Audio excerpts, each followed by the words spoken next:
एक जंगल में चिड़िया और एक गाय बहुत अच्छे मित्र थे। दोनों एक साथ एक जंगल में रहते थे। एक दिन गाय कहती है, अरे चिड़िया, मुझे बड़ी भूख लगी है। क्या तुम मेरे लिए भोजन का प्रबंध कर सकती हो? मेरी तबीयत बहुत खराब है, मैं भोजन नहीं ला सकती। तुम जाकर मेरे लिए कुछ भोजन लेके आओ। अरे क्यों नहीं गाय, तुम मेरी सच्ची मित्र हो। मैं तुम्हारे लिए भोजन का प्रबंध अभी करती हूँ। यह कहकर वह चिड़िया उड़ते हुए भोजन के लिए बाहर निकल जाती है और बाहर जाकर वह भोजन को ढूंढना शुरू कर देती है और वह एक सेब के पेड़ पर जाकर बैठ जाती है। अरे चलती हूँ, कुछ सेब खा के अपना पेट भर लेती हूँ और यहीं से एक सेब गाय के लिए भी लेकर चलती हूँ।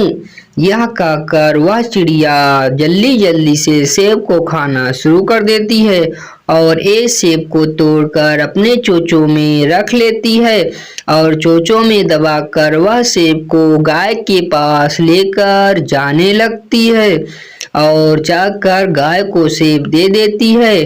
अरे लो गाय, ये तुम इस सेब को खाओ और अपनी भूख मिटाओ।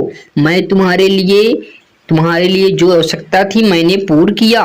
यह कहकर इसके बाद गाय सेब को उठाकर खा लेती है। इस प्रकार से उनकी दोस्ती बहुत दिनों तक ऐसे ही चलती रही। एक दिन अचानक चिड़िया बहुत परेशान हो जाती है और बेहोश हो जाती है। अरे चिड़िया, तुम बेहोश हो गई। तुम मेरे लिए भोजन लाती थी, अब तुम परेशान हो तो मैं तुम्हारी सहायता अवश्य करूंगा। मैं किसी चिड़िया को बुलाता हूँ और तुम्हें दिखाता हूँ। यह कहकर वह गाय किसी चिड़िया को ढूंढने के लिए बाहर की तरफ चली जाती है और बाहर की तरफ जंगलों में जाकर किसी चिड़िया को ढूंढने लगती है जिससे उसकी मदद हो जाए। यह इसके बाद वह एक नीली चिड़िया के पास जाकर पहुंच जाती। अरे नीली चिड़िया, क्या तुम मेरी सहायता कर सकती हो? मेरी एक चिड़िया अच्छी दोस्त थी, वह परेशान होकर बेहोश हो गई है। तुम उसकी सहायता करो और उसे तुम ठीक कर दो।